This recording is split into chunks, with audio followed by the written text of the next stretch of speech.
The Elves and the Shoemaker, retold by Bookbox.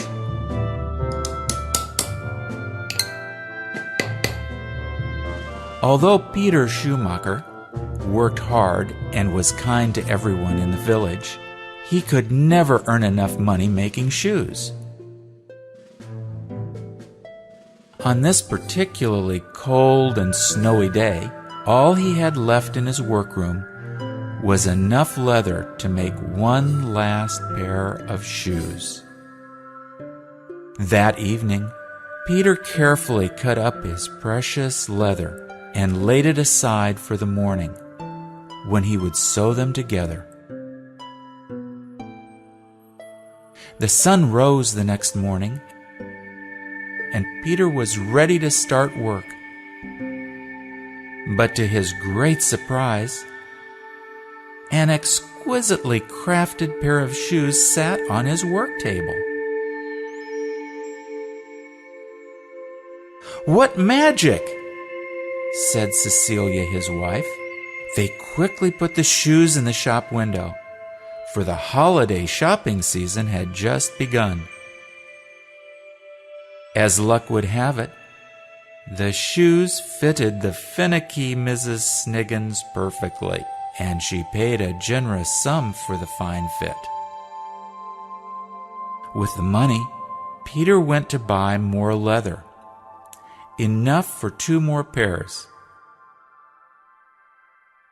That evening, he once again set to work cutting his leather, and he left the pieces on the table when he went to bed. Hoping for a good design, he fell asleep dreaming of shoes.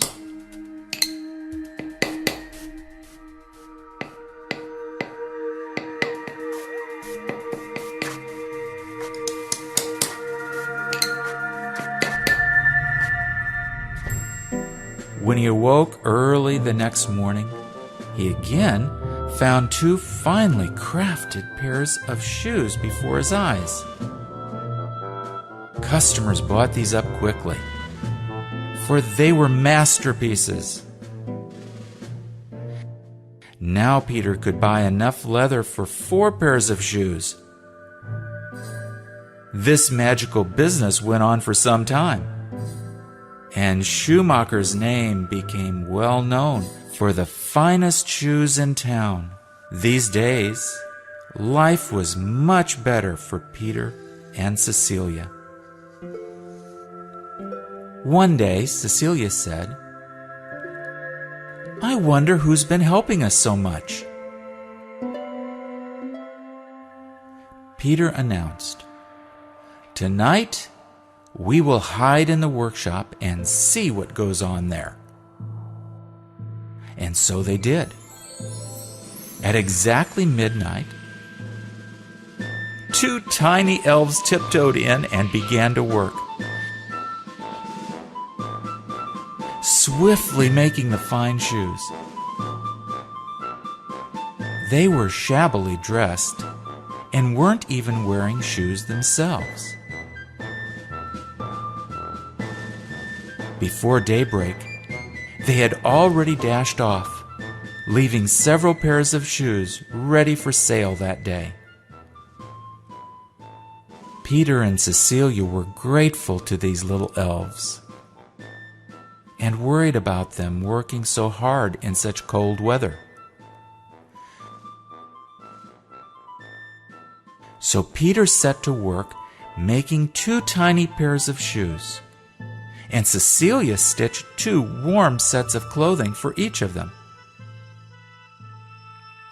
On Christmas Eve, instead of leather pieces, they set the little shoes and clothes out and hid themselves again. At midnight, the elves popped in and saw the new clothes. In a flash, they had them on their little bodies. They were so happy that they laughed and chuckled and danced right out the window. never to be seen again.